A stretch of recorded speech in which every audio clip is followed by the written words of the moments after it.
The impact of supply and demand on the national economy. The national economy can be impacted, I mean, the global economy, my bad, I apologize.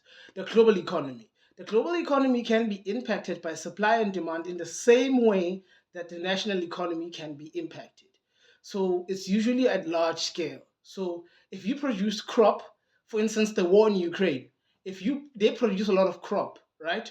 So they can't export crop because they've got other pressures that are stopping them from being able to continue their business normally. So that means that the supply that was normally available to the globe to consume diminished, even though their crop didn't fail. Doesn't make sense because they can't access it. It's sitting in a silo somewhere in storage. You know what I mean? So because of that, the prices will become higher because there's less available for to go around. But people still want more of the product, even though there's less.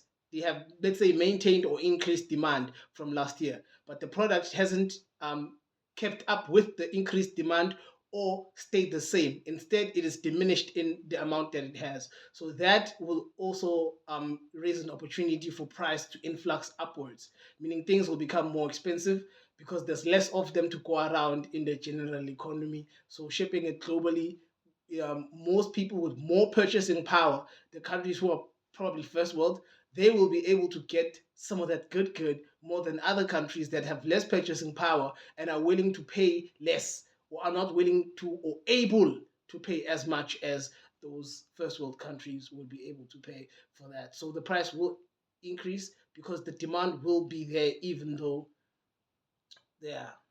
So what you need to do is probably get yourself your hands on an economics textbook so you can understand supply and demand much better. It's not too complex. There's this stuff called elasticity of demand and all that. It really does help you understand how the economy could go based on objects and how their value fluctuates with scarcity. Because finite resources, infinite need or want, infinite want. Yeah. So that's the thing you should be checking. To be honest, right now when I look at our economy, it is really strapped for employment. We need jobs big time. So that guy who's earning his 15K, he'll live a great life. But if there's not enough 15K jobs to go around, even if you are the kind of guy who would spend your 15K wisely and you can't get employed even with your qualification, then what can we do for you? You know what I mean?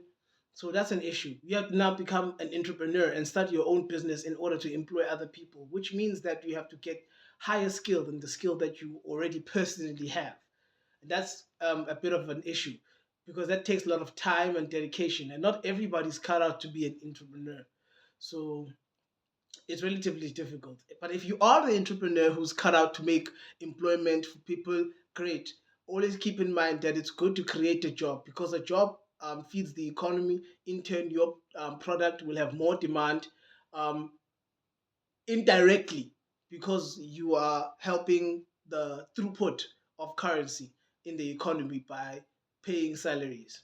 And also, those salaries end up paying taxes and this and that, which probably ends up in grants or paying back the country's loans if they actually pay them back. But yeah, the hood rat trap. The aim is to keep out of the hood rat trap, but when you can, help others get out of the hood rat trap by becoming the employer that provides those jobs.